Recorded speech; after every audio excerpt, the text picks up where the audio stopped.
오늘 이제 제가 강의할 부분이 신앙부터 시작합니다. 3강이 신앙부터 시작하는데 이 3강은 아까 방금 전에 여러분이 들으셨던 안현희 교수님이 말씀하셨던 한민족의 뿌리에 해당되는 신앙의 부분과 겹쳐 있습니다.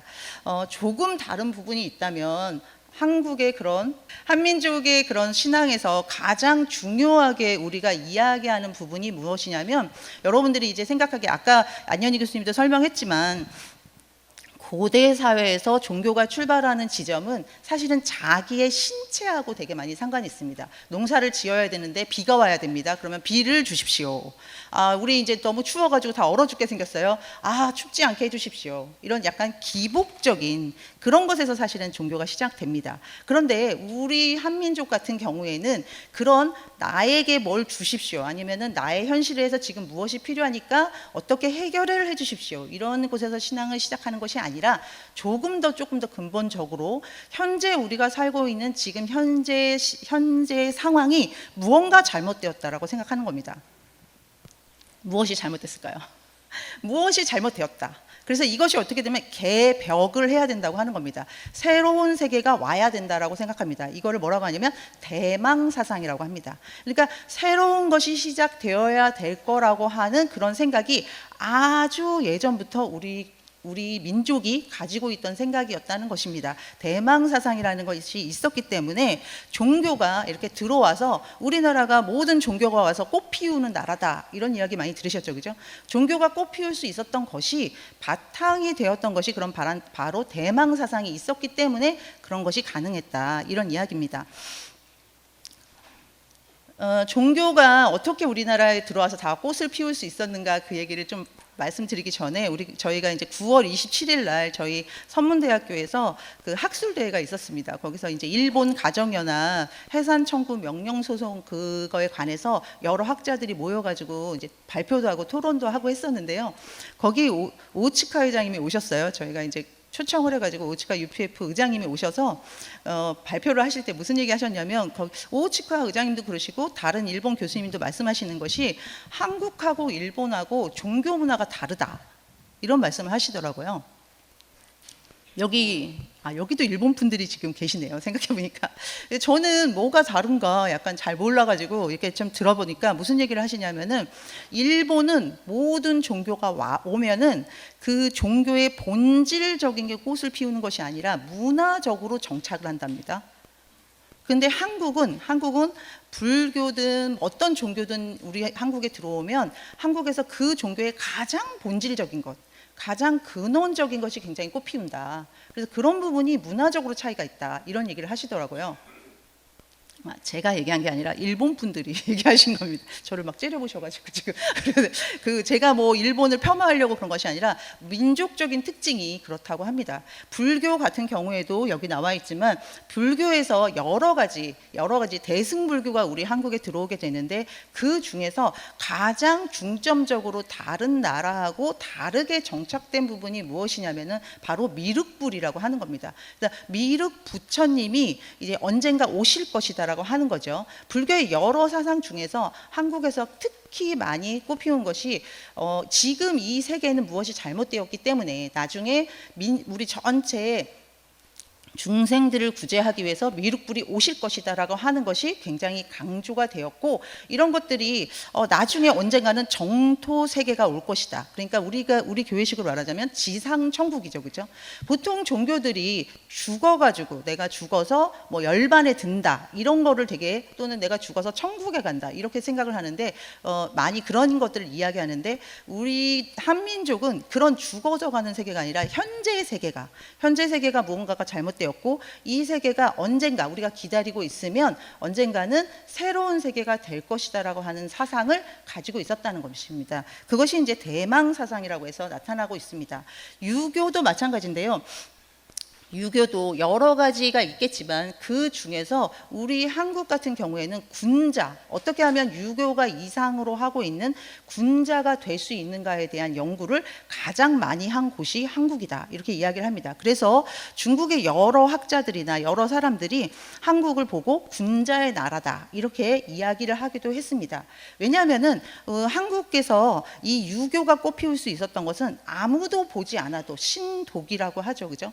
아무도 보지 않는 곳에서도 무엇이 하늘이 나를 보고 있다, 이런 생각을 우리 나라 사람들이, 한민족이 오래전부터 했었기 때문에 유교에서 이야기하는 군자의 이상이라고 하는 것이 우리나라의 한민족에 들어왔을 때 그렇게 어색하지 않게 그 부분이 굉장히 강조가 되면서 모든 사람들이 그런 이상적인 인간, 군자가 되고자 노력하는 그런 문화가 꽃피우게 되었다는 것입니다. 유교에서 성인이라고 하는 존재가 있는데요. 이 성인이라고 하는 존재는 천명, 하늘의 운명, 하늘의 그런 섭리를 완벽하게 알고 그것에 따라서 살 수 있는 사람이다, 이렇게 이야기를 했고요. 군자라고 하는 사람은 그걸 따라서 도덕적 기초를 만들 수 있고 하늘의 뜻에 따라서 평화로운 세계를 만들 수 있는 사람이다, 이렇게 이야기를 했습니다. 그래서 한민족이 유교 사회가 일찍부터 만들어질 수 있었고 그것이 굉장히 꽃피울 수 있었던 것은 모든 사람이, 우리가 얘기하면 개인 완성이죠, 개성 완성. 모든 사람이 자기 몸을 먼저 닦고 그 다음에 가정을 편안하게 하고 그것을 기초로 해서 사회를 바르게 한다라고 하는 그런 사상을 굉장히 잘 받아들일 수 있었다고 생각할 수 있습니다. 불교나 유교뿐만이 아니라 혼란한 시대에 정감록이나 겨감유록, 이런 예언서들도 많이 있었습니다. 이 예언서들이 정말 있었던 것이냐, 또는 이것이 어떤 위조가 아니냐, 여러 가지 논쟁이 있지만 이 논쟁에도 불구하고 중요한 것은 정감록이나 겨감유록에 써 있었던 것이 우리 한민족에게 굉장히 새로운 희망으로 다가오는 시절이 있었다는 것입니다.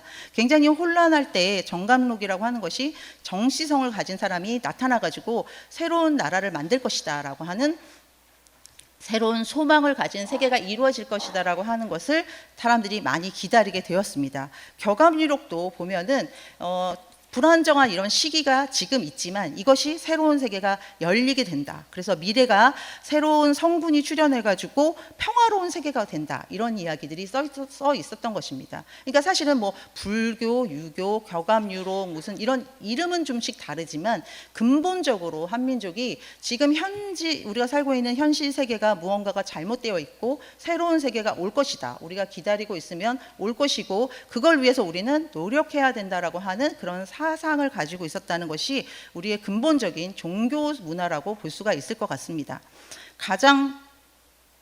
이 PPT가 약간 문제가 있는 것 같네요. 가장 또 이것이 많이 나타나고 있는 것이, 여러분들이 잘 아시겠지만 한국에서 새로운 종교, 신종교가 많이 발생한 시기가 언제냐면 조선 말기입니다. 조선 말기가 굉장히 혼란한 시기였죠, 그죠? 우리가 구한말이라고 보통 이야기를 하는데 열강의 침입이 있으면서 또 서구 침입이 있으면서 일본이 또 우리나라를 지배하는 것이 시작되는 그런 시기입니다. 이 시기에 서양 문명이 많이 들어오는 걸 보면서 우리는 우리의 종교가 있는데 라고 해서 우리가 가지고 있는 종교 문화를 총 집결해서 만든 것이 뭐였냐면 동학이었습니다. 동학에서 이야기하는 근본 사상 중에 중요한 것이 시천주라는 사상입니다. 시천주. 이 시천주라고 하는 것이 모신다는 거죠, 그죠? 하늘의 주인을 모신다라고 하는 이야기입니다. 그러니까 인간과 모든 만물이 시천주를 하면, 천주, 하늘의 주인을 모시게 되면 평등한 세계가 없고 후천개벽이 일어날 것이다라고 하는 것을 새로운 희망으로 제시를 해주게 되는 것입니다. 이것이 선천시대가 지나고 후천개벽이 되어가지고 새로운 세계가 열린다라고 하는 것을 동학에서 처음 이야기했다라기보다는 원래 우리 민족이 가지고 있었던 종교 사상이라고 하는 종교 문화를 집결을 해서 이렇게 동학이라고 하는 우리 한국의 종교라고 하는 것으로 만들었다, 이렇게 보는 것이 더 적절한 이해라고 볼 수가 있겠습니다. 이 동학을 종교로 만든 사람이 이제 천도교라고 해서 손병이라고 하는 사람이 이거를 만들게 되는데, 여기서 또 하나 나오는 것이 뭐냐면은 인내천입니다. 인내천이라고 하는 것은 사람이 곧 하늘이다, 이런 이야기인데요. 사람이 하늘이라는 것이 무슨 의미입니까? 이것도 이제 사실은 우리나라에서 다른 나라보다 우리나라에서 굉장히 독특한 현상 또는 종교 문화다 이렇게 이야기하는 것 중에 하나입니다. 사람이라고 하는 것이 우리가 굉장히 노력하면 어떻게 된다? 하늘과 닿을 수 있다. 우리가 하늘과 바로 통할 수 있다라고 생각하는 것이 우리 한민족이 가지고 있었던 종교 문화 중에 하나입니다. 아까 앞에서 우리 안 교수님이 그 정한수 떠놓고 이렇게 비는 그런 이야기를 하셨는데요. 사실은 우리가 여러분들이 뭐 하늘이 무섭지 않으냐 뭐 이런 얘기 많이 들으시죠.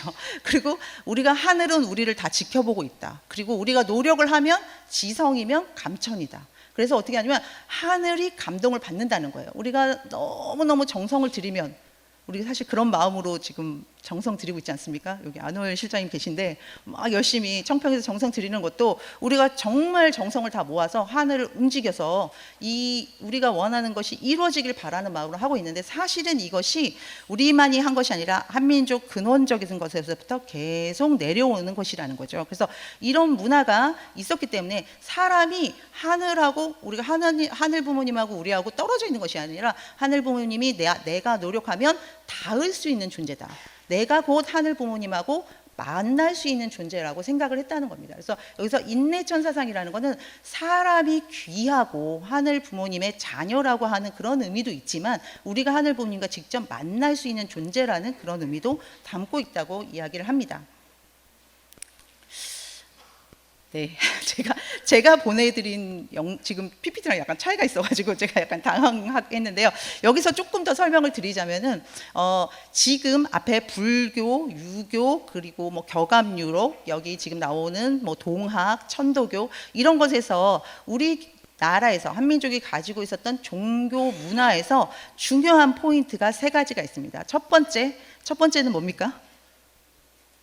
첫 번째는 지금 이 세상은 잘못된 것이고 새로운 세상이 올 것이다. 후천개벽이 일어날 것이다. 이거입니다. 새로운 세상이 만들어질 것이다라고 하는 것을 아주 옛날 사람들부터 여기서 뭔가 이 세상처럼 이렇게 살진 않고 뭔가 새로운 것이 일어날 것이다라고 하는 그런 생각을 가지고 있었다는 것이고요. 두 번째는 뭐였죠? 두 번째는 우리가 정성을 다하면 하늘을 감동시켜서 하늘과 닿을 수 있다라고 하는 것입니다. 하늘과 닿을 수 있기 때문에 어떻게 합니까? 새로운 섭리를 할 수 있다라고 생각을 하는 거죠. 그래서 우리가 항상 어떻게 하냐면 뭘 하기 전에 기도를 하고 또는 정성을 다해서 그 일이 이루어지기를 바란다는 그런 측면이 굉장히 우리나라에 강했다는 겁니다. 그리고 세 번째에는 정도령이나 미륵불이나 이런 새로운 그 세상을 열어줄 누군가가 올 것이라고 생각을 했다는 겁니다. 그렇게 세 가지가 있었기 때문에 사실은 여러분들이 아시겠지만 뒤에 이제 뭐 아마 도연섭 교수님이 또 소개를 하실 수가 있을 것 같은데요.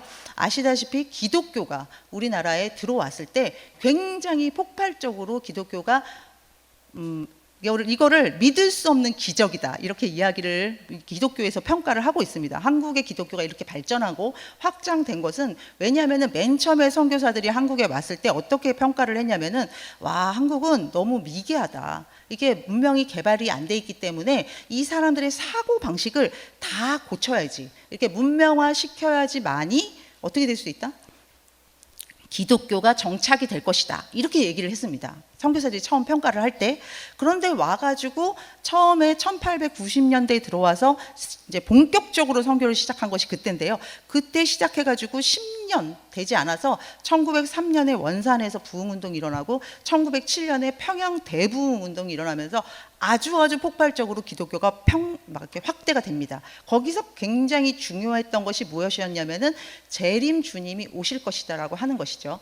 우리가 땅끝까지 말씀을 전하면 우리가 회개를 하면 재림 주님이 오시고 재림 주님이 오시면 새로운 세계가 만들어질 것이다라고 하는 것. 그 당시에 이제 한국이 일본의 지배에 막 들어가고 있는 상황이었기 때문에 현실적으로는 아무 대안을 가질 수 없는 상황에서 한민족이 우리가 다 같이 이렇게 회개하고 하면 하늘 부모님이 해결해 줄 것이다라고 하는 생각을 가지면서 대각성운동이 한국에서 평양에서 중심으로 확장이 되는 것입니다. 그런 것이 있었기 때문에 어떻게 보면 기독교가 전 세계적으로 약간 이거에 대해서 믿을 수 없게 성장했다라고 평가를 하는 것이라고 볼 수가 있겠습니다. 그래서 이런 신앙적인 전통이 한국 내에서 자리를 잡고 있었다. 이런 것을 이야기해 볼 수 있겠습니다. 그리고 문화적인 면에 또 있습니다. 문화적인 면에서는 여러분이 다 아시겠지만 효정이라는 게 있죠. 그렇죠?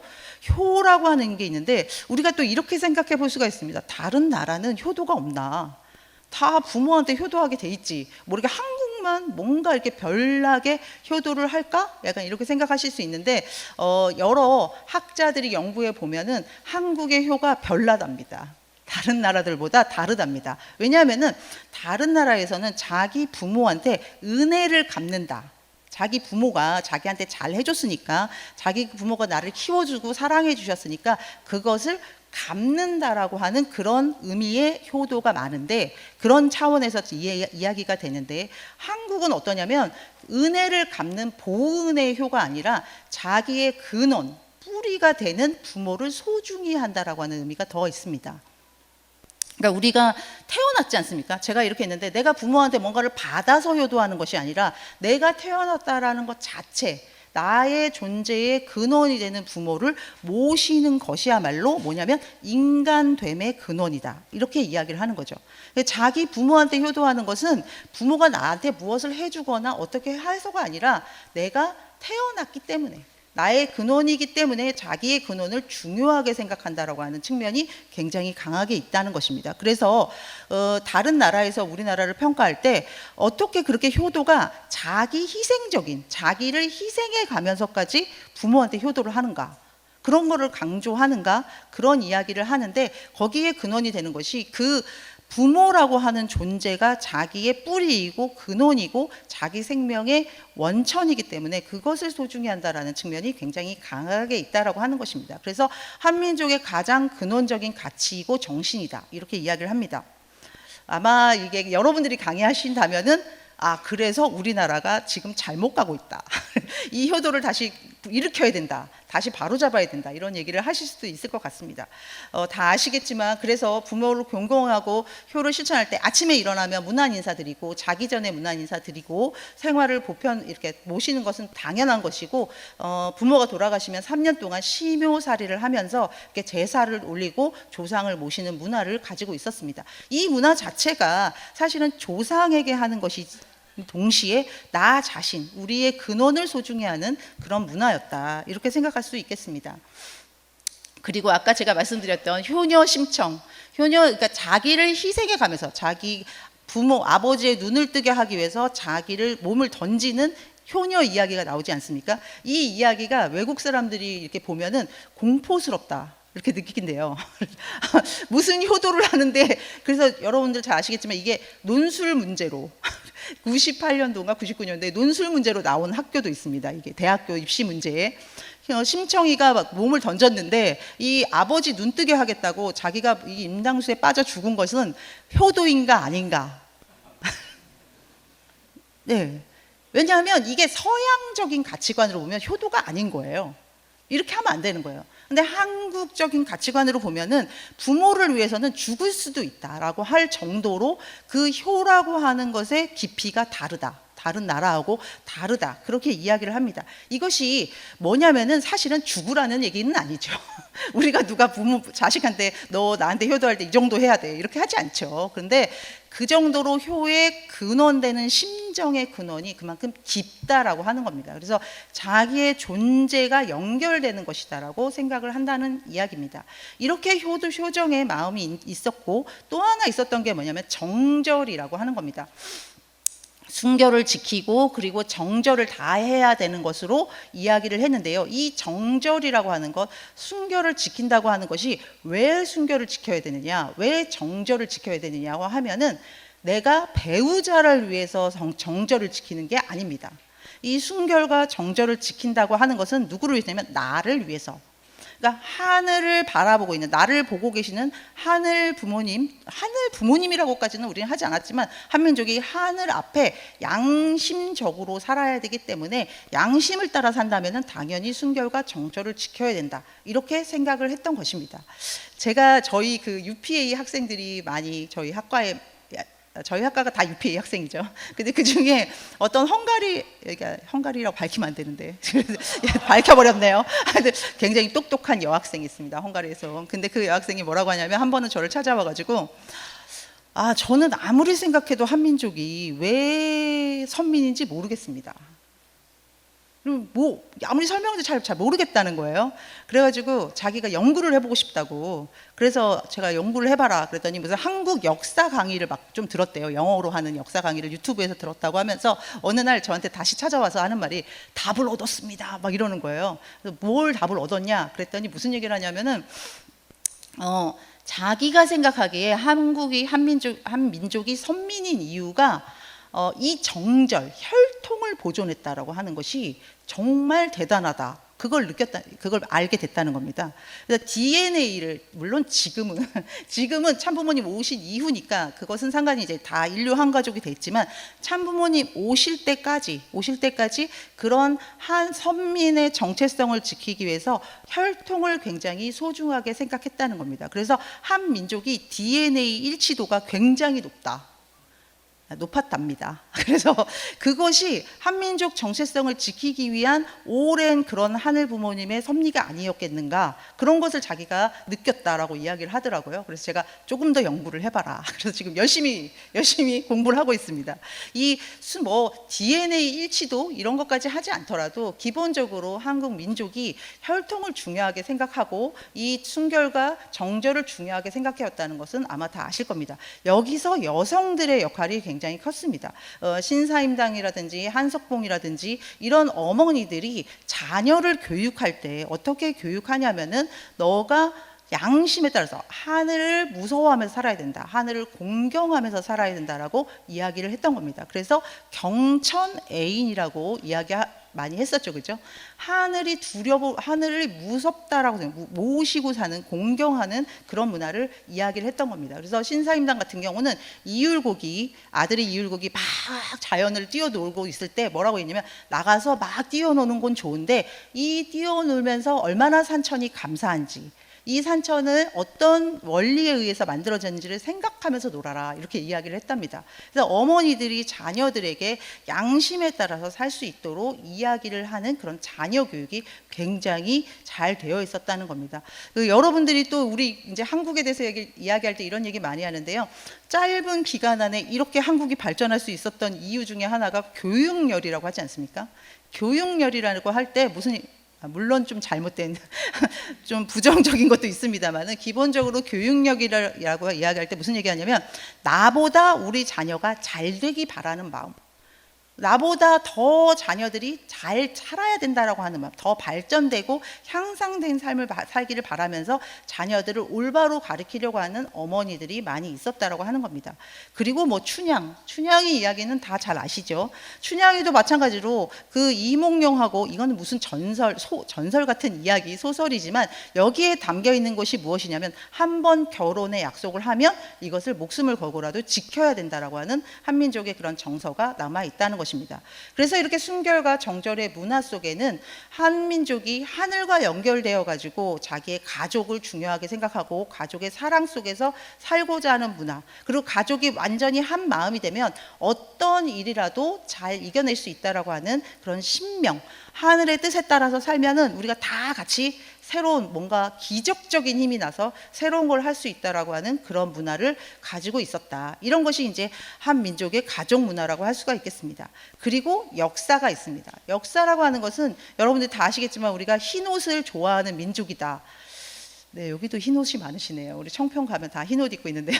이 흰 옷을 좋아하는 민족이라고 아마 다 아실 겁니다. 이 흰 옷을 좋아하는 것은 사실은 하늘을 좋아해서 그렇답니다. 하늘의 빛, 태양빛을 좋아하는 민족일수록 하얀색을 좋아한다고 해요. 근데 한국 같은 경우에는 이런 하얀 옷을 좋아하는, 즐겨 입는 민족이어서 예로부터 배그 민족이라고 불렀다고 하는 겁니다. 일단 되게 순수하고 순결하고 하늘을 공경하는 문화를 가진 그런 것이 옷, 의복에서도 나타났다고 합니다.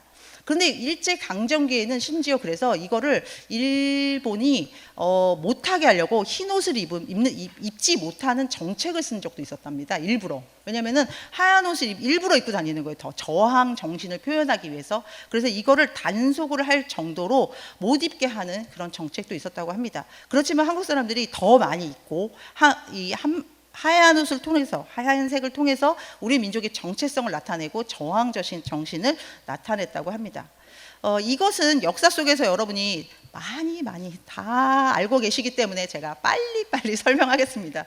을지문덕 장군 같은 경우도 여러분 다 아시겠지만 그 고구려 시대에 수나라가 침입해 왔을 때 어떻게 이길 것인가, 그 살수대첩이라고 되었는데요. 살수대첩하기 전날 기도를 했답니다. 하늘에. 이게 무슨 우리식으로 기독교인이어서 기도를 한 것이 아니라 그냥 이 정성을 다하기 위해서 하늘에 기도를 하는 겁니다. 그래서 하늘이 도와주시면 우리가 전쟁에서 이길 것입니다 했는데 실제로 이렇게 이기게 되었고요. 네. 그리고 강감찬 장군 같은 경우에도 기주대첩을 놓고 하늘 뜻에 따르겠다, 하늘에 우리를 함께 하실 것을 믿는다, 이렇게 하고 나아가서 전쟁에서 이겼다고 합니다. 여러분들이 이제 한국을 여러 외국 사람들이 연구할 때 굉장히 신기해하는 것은 뭐냐면은 어떻게 중국에 편입되지 않았는가, 이거를 되게 신기하게 생각한답니다. 한국이 굉장히 작은 나라잖아요. 크기가 작다 보니까 이렇게 중국에 딸려 있는 조그만 나라 어떻게 계속 자기네 나라만의 언어, 자기 나라만의 문화, 자기 나라만의 가치관, 자기 나라만의 종교 문화를 유지하면서 그렇게 5,000년 동안 역사를 이어올 수 있었는가? 이것은 정말 대단하다라고 평가를 하는 것입니다. 여러분들 아시겠지만 중국이 지금 우리나라 거로 자기 거라고 갑자기 이런 얘기하면 안 되겠지만 네? 중국 안에 있는 소수 민족인 것처럼 우리를 조선족 문화라고 해가지고 막 자기네 나라 걸로 막 등록을 하지 않습니까? 지금 이렇게 우리나라가 발전했는데도 그렇게 하고 있는데, 그 옛날에 우리나라가 진짜 무슨 아무 힘이 없을 때에는 얼마나 심했겠습니까? 그런데도 어떻게 했냐면 조상들이 우리나라가 무슨 일이 있어도 국토를 지켜야 되고 우리 정체성을 지켜야 된다라는 생각을 했다는 겁니다. 그게 가장 잘 나타난 것 중에 하나가 언제냐면 고려 시대의 몽골 항쟁입니다. 여러분들이 역사 속에서 되게 막 굴욕적으로 우리나라가 졌다, 이렇게 많이 알고 계신데요. 40년 동안 우리나라가 몽골에 계속 저항을 합니다. 그 저항을 하는 게 사실은 계란으로 바위치기죠. 이게 게임이 안 되는 그런 상황인데도 계속 정신적으로 저항을 하고 그것을 기록으로 계속 남겨놓은 게, 우리의 정신이 없어지면 안 되기 때문에 8만 대장경을 그때 편찬을 하게 되는 겁니다. 그래서 우리나라에서 가장 중요하게 생각했던 것은 민족의 정체성을 지켜야 된다라고 하는 것, 민족의 자주성을 지키기 위해서 노력해왔다는 것이죠. 이순신 장군도 마찬가지로 전쟁을 해야 되는데 이 임진왜란을 놓고 열심히 기도하십니다. 이게 무슨 기독교인에서 기도하는 게 아니라 정말 어떻게 이제 할 수 있는 게 없기 때문에 기도를 하게 되는데, 꿈에 신인이 나타나서, 하얀 옷을 입은 사람이 나타나서 방법을 알려줬습니다. 그게 어디에? 일기에 기록이 되어 있습니다. 이순신 장군의 일기에.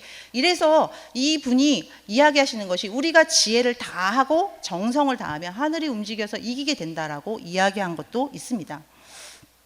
임진왜란 때의 승병, 그러니까 스님들이 전쟁에 참여하는 거죠. 스님들이 원래 살생도 하지 않는데 이때는 전쟁에 참여를 합니다. 그리고 의병들도 많이 참여하죠.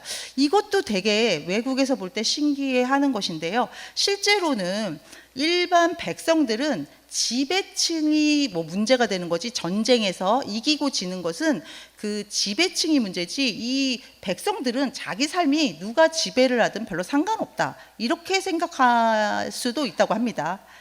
그래서 제가 여러분들이 어떨지, 저 같은 경우는 대만에 갔을 때 되게 신기하더라고요. 대만에 가니까 대만이 굉장히 일본하고 비슷한 거예요. 그리고 일본 지배를 우리나라처럼 받았는데 일본 지배받은 거를 너무 좋게 생각을 하고 있더라고요. 그래서 정말 신기하다, 약간 이런 생각을 했습니다. 그런데 그때 그 설명하는 가이드 이야기가 대만 입장에서는 중국의 지배를 받으나 일본의 지배를 받으나 누구의 지배를 받으나 자기네가 잘 살게 되고 자기네가 발전할 수 있는 방향이면 괜찮은데 일본이 그런 걸 많이 해줘서 일본에 대해서 좋게 생각하고 있다, 이렇게 얘기를 하더라고요. 근데 우리나라는 어떻습니까? 전혀 그렇지 않죠. 누가 지배를 하느냐, 뭐 그 조선의 왕들이 너무너무 사랑을 많이 주고 지배를 잘 해가지고 우리가 나라를 지키려고 한 게 아니죠. 조선의 왕들이 당연히 정치를 잘 못하고 제대로 못해가지고 백성들이 괴롭고 힘들 때도 있었지만, 그럼에도 불구하고 이 왕을 위해서 하는 것이 아니라 우리 민족의 정체성을 지키기 위해서 다 같이 일어나가지고 의병 활동에 다 참여를 했다는 겁니다. 독립운동은 더 그런 게 많이 나타나고 있죠. 많은 독립운동가들이 일본이 지배하는 40년 동안 희망을 버리지 않고 계속 독립운동을 했습니다. 자기 목숨을 걸고 독립운동을 했었는데, 이 독립운동을 할 때에 독립될 희망이 있어가지고 독립운동을 하는 게 아닙니다. 내가 이렇게 독립운동하면 독립이 될 것이다, 이게 아니라 내가 독립운동하다 못하면 내 자식들이 할 것이고, 우리는 무조건 독립해야 된다. 왜냐하면 민족이 다르기 때문에. 그래서 근원적으로 무슨 이야기를 하냐면은 당군의 자손이라고 하는 민족성을 계속 부흥을 시키면서, 사실은 거기에 담겨 있는 것은 당군의 자손이냐 아니냐가 중요한 게 아니라 천손이라고 하는 거죠. 우리가 하늘의 혈통을 타고난 민족이다라고 하는 것이 남아 있었기 때문에 이런 독립운동이 지속적으로 될 수 있었다고 하는 것입니다. 뭐 이회영이라든지 여러분들 잘 아시겠지만 이분이 이제 기독교인이었죠. 기독교인이었는데 이렇게 우리나라가 식민지 지배가 되었다, 이런 이야기를 듣고 다 모든 재산을 팔아가지고 독립운동을 하신 그런 분이죠. 아예 만주로 다 가가지고 자기 노비들은 다 면천을 시키고 신흥무관학교를 세워서 이제 독립군을 조직해서 이렇게 자기 전 재산을 투입해서 하신 분입니다. 이분뿐만 아니라 뭐 다 아시겠지만 안중근이라는 분도 있죠, 그죠? 안중근이라고 하는 분은 어떤 분입니까?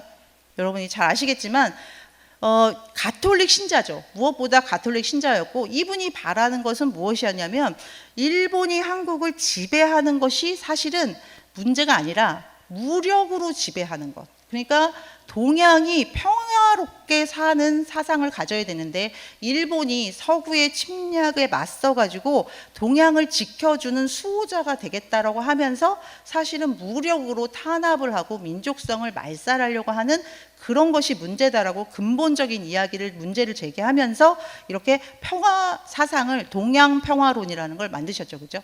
사실 이렇게 할 수 있었던 것이, 이렇게 근본적으로 우리가 독립을 왜 해야 되는가 하는 것을 사상적으로 이야기할 수 있었다는 것이 우리 민족이 가지고 있는 사실은 저력이 아닌가, 그런 생각이 듭니다. 일본이 우리나라를 계속 40년 동안 민족성을 없애려고 하신 것을 알고 계시죠, 그죠? 교육에서 가장 많이 했던 것이 뭡니까? 그래서 네, 한국 사람 안 된다. 한국 사람은 때려야 된다. 한국 사람 모이면 싸운다, 당쟁한다, 이런 거 굉장히 한국인에 대해서 부정적인 것을 역사 속에서 다 끄집어내가지고 어떻게 했습니까? 그래서 한국은 어떻게 된다? 일본의 지배를 받는 2등 국민이 되어야 된다라고 교육을 한 겁니다. 이게 우리가 뭡니까? 식민사관이죠. 식민사관. 왜냐하면은 일본이 한국을 지배를 하려고 하니까 사실은 일본이 한국보다 그때 굉장히 문명화됐고 굉장히 개화가 많이 된 상태였어요. 그런데 한국 사람들이 일본 말 안 듣는 거예요. 도로를 깔아준다 그래도 싫다. 우리는 다 싫다. 우리는 너네가 싫어. 우리는 뭐예요? 한민족은 천손 민족이다. 우리는 일본의 지배를 받을 수가 없는 민족이다라고 하는 정체성을 계속 가지고 있으니까 이것을 고치기 위해서, 개조하기 위해서, 민족 개조라고 하지 않습니까? 민족 정체성을 개조하기 위해서 역사를 바꾸는 식민지 사관을 만들어내는 겁니다. 그래서 한국의 역사 속에서 부정적이었던 것을 다 끄집어내서 교육을 했던 것입니다. 이것에 맞서서 이것에 맞서서 아까 안중근 의사도 있었고 유관순 열사도 있었습니다. 너무나 어린 나이였지만 이것은 아니다라고 해서 자기 목숨을 걸고 독립운동을 했던 우리의 선조들이 있었던 거죠. 그리고 뭘 하게 되냐면 이렇게 민족의 역사를 식민사관이 아니라 민족사관으로 우리나라의 역사를 바꾸려고 하는 것에 대해서 저항하는 운동을 계속하는 사람들이 나타났던 것입니다. 신채호 이분도 역사가로서 한 민족이 얼마나 자주적이고 평화를 사랑하는 민족인가, 그것을 얼마나 우수한 민족인가 하는 것을 알려주는 것을 계속했던 것입니다.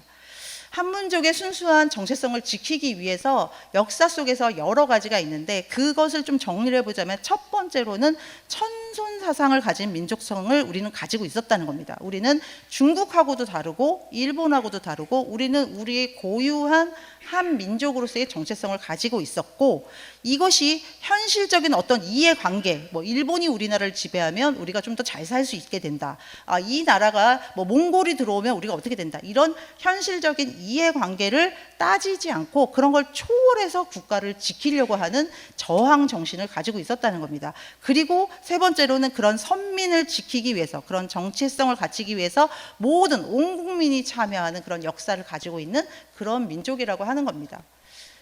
네, 조금 감동받으셨습니까? 네, 그럼 박수를 좀. 네. 네, 저보다는 제가 보기에는 여기 계시는 분들이 훨씬 강의를 더 여기서 감동적으로 잘 해주실 수 있을 것 같습니다.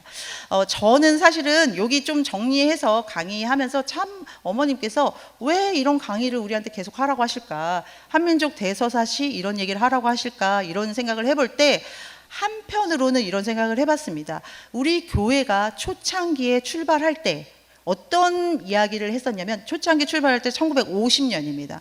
1950년대에 한국은 완전히 제로 상태였습니다. 모든 기반이 없는 제로 상태였고, 일본의 지배를 벗어나서 이제 좋은 시절이 올 줄 알았는데 분단이 되고 전쟁이 되고 아무 희망이 없는 상황이었습니다.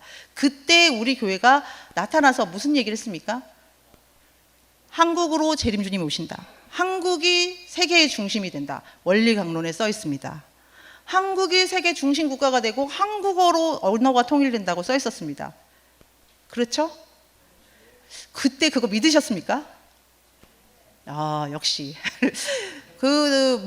되면 좋고 안 되면 어쩔 수 없고, 약간 그때만 해도 60년대 70년대에 한국이 중심이 되고 한국어가 그렇게 뭔가 세계 통일이 되고 막 이럴 거라고 생각을 못했습니다. 그런데 지금 어떻습니까? 네, 넷플릭스에서 가장 1위 컨텐츠가 다 거의 한국 겁니다. 한국의 문화가 지금 세계를 이끌고 있는 시대가 되었지 않습니까?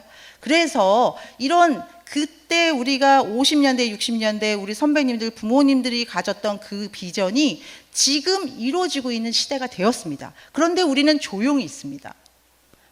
왜 우리가 이렇게 그때 이야기했는가? 그것이 지금 어떻게 이루어지고 있는가? 이것이 언제부터 시작된 것인가를 알리고 그 근원을 선포하라고 이야기하시는 것이 아닌가, 그런 생각을 해보게 됩니다.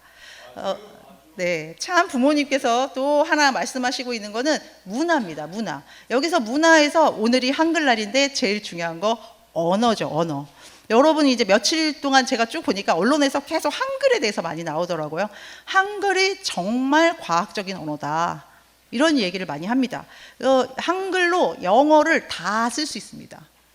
이게 소리 문자이기 때문에 모든 소리를 기록할 수 있죠, 그죠? 그래서 굉장히 과학적이고 체계적인 문자다, 이렇게 이야기를 합니다. 이렇게 만들어진 문자가 없습니다. 이것이 원래 예전부터 조상들이 쓰는 이렇게 된 문자를 그냥 쓰고 있는 나라들은 있지만, 우리나라 같은 경우에는 세종대왕이 정말 독창적인 문자 체계를 만들어서 과학적이고 체계적인 언어를 만들었다고 하는 겁니다. 이것은, 그런데 여기서 되게 재밌는 게 뭐냐면, 그 당시에 문자가 없었냐? 없었던 게 아니라 한자를 사용하고 있었습니다. 양반들은, 지식인들은 다 한자를 사용하고 있었는데 누구를 위해서 만들었냐? 누구를 위해서요? 백성들을 위해서. 한자를 배우기 어려워하는, 한자가 너무 어렵고 다 표현하기 힘드니까 이 뜻을 표현하기, 말을 기록하기 힘들어하는 백성들을 사랑하는 마음, 그러니까 애민 정신으로 만든 언어가 이 한글입니다. 그래서 다양한 소리를 표현할 수 있고 하늘 부모님의 심정을 가장 잘 표현할 수 있는 언어가 한국어라고 합니다. 저는 다른 나라 언어를 몰라가지고 잘 모르겠는데요. 저희 그 학과에 UPA 학생들이 되게 많이 있는데 제가 굉장히 재밌는 얘기를 하나 들었습니다. 무슨 얘기를 하냐면은, 그 일본 유학생들이 이제 한국에 와서, 제가 한국에 와서 유학을 이제 하잖아요. 그런데 기도를 할 때, 청평에 가서 기도를 할 때 일본어로 하면 어색하답니다. 한국어로 해야지 뭔가 정말 참부모님하고 연결되는 그런 느낌이 있대요. 그래서 정말 한국어로 막 기도를 해야 뭔가 영적인 역사가 있을 것 같은 그런 정말 느낌이 든다고. 그래서 제가 한국에 오래 있었구나 이렇게 얘기했는데요.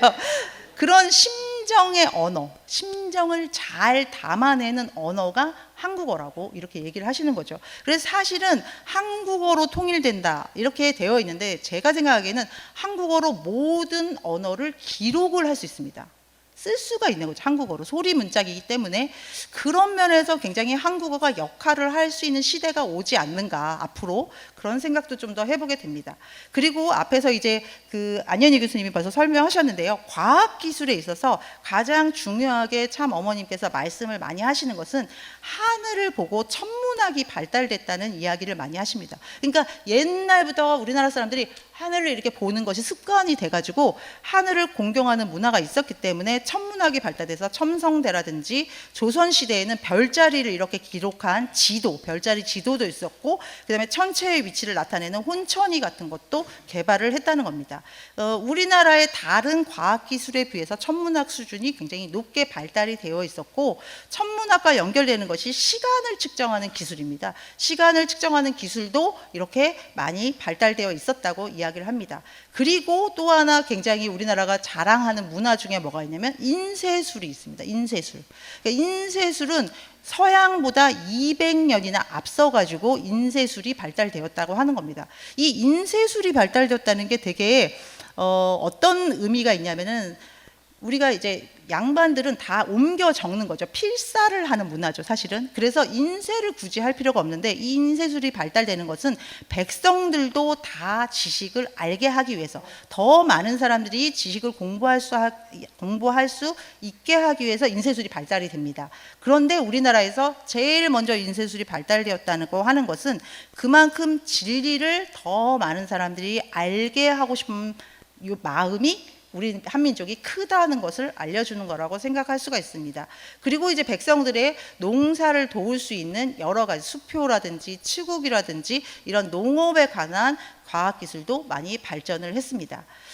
그리고 또 하나 우리가 좀 자랑하는 문화 중에 청자가 있는데요, 고려 청자하고 조선 백자가 있습니다. 이게 재미있는 게, 저는 좀 재밌다고 생각하는데, 여러분들이 이제 고려 청자 많이 보셨죠, 그죠? 너무 예쁘지 않습니까? 우아하고 예쁜데요, 이렇게 고려 청자가 아주 우아하고 예쁘면 그 다음에 이 기술이, 예술이 어떻게 더 발전되면 사실은 좀 더 화려하게 발전이 됩니다. 화려하게.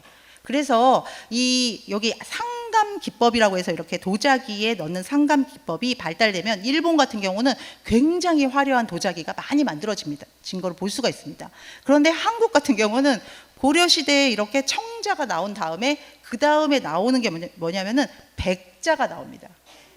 이거를 전 세계 사람들이 너무 깜짝 놀라는 거예요. 이 백자에 대해서.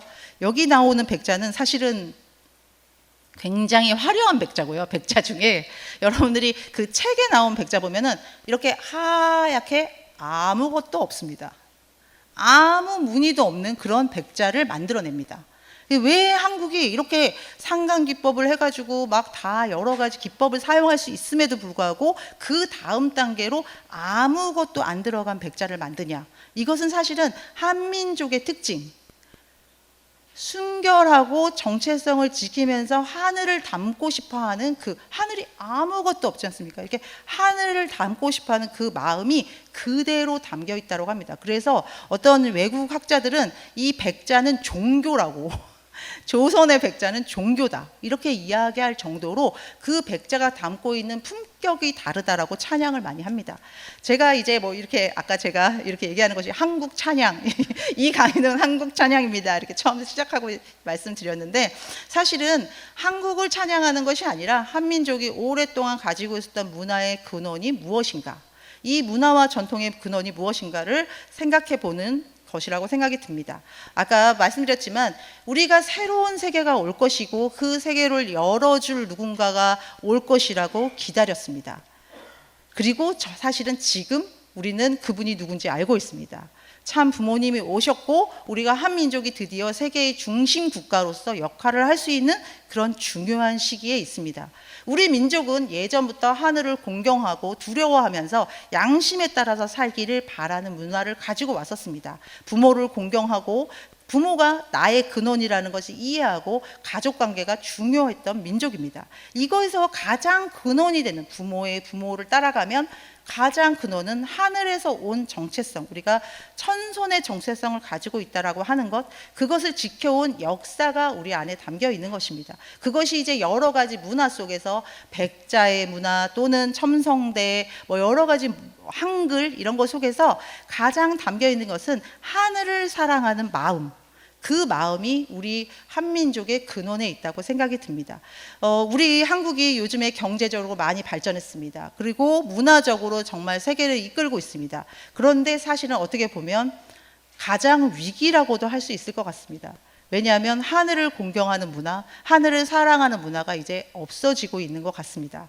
우리가 한국의 드라마, 한국의 여러 노래, K-팝 이런 것들이 인기가 있는 것이 외국 사람들이 뭐라고 얘기하냐면 그 안에 뭔가 심정이 담겨 있다, 마음이 담겨 있다고 하는 거예요. 그 드라마나 노래에 그런 마음이 담겨 있고 그것이 느껴져서 좋아하는 겁니다. 기술적으로 좋아하는 것이 아니라요. 그런데 우리가 그 마음을 잃어버리면 어떻게 되겠습니까? 안 되겠죠. 그리고 한민족의 근원은 그 하늘을 사랑하는 그 문화, 그 다음에 백성을 사랑하는, 우리가 다 같이 평화를 사랑하고 백성을 사랑하는 그 경천 애인의 문화, 그 심정을 잃어버리면 안 되겠습니다. 그런데 지금 젊은 세대들을 보면은 경천 애인보다는 자기가 잘 먹고 잘 사는 것, 이것이 굉장히 중요해지는 시대를 살고 있는 것 같습니다. 그래서 그런 문화가 잘못되었고 그 잘못된 방향으로 가는 젊은 세대들을 되돌려서 이끌고 올 수 있는 사람 누굽니까? 우리가 돼야겠죠, 그죠? 그래서 참 부모님께서 그런 사명을 일깨우기 위해서 이런 강의를 하라고 말씀을 하시는 것 같고요.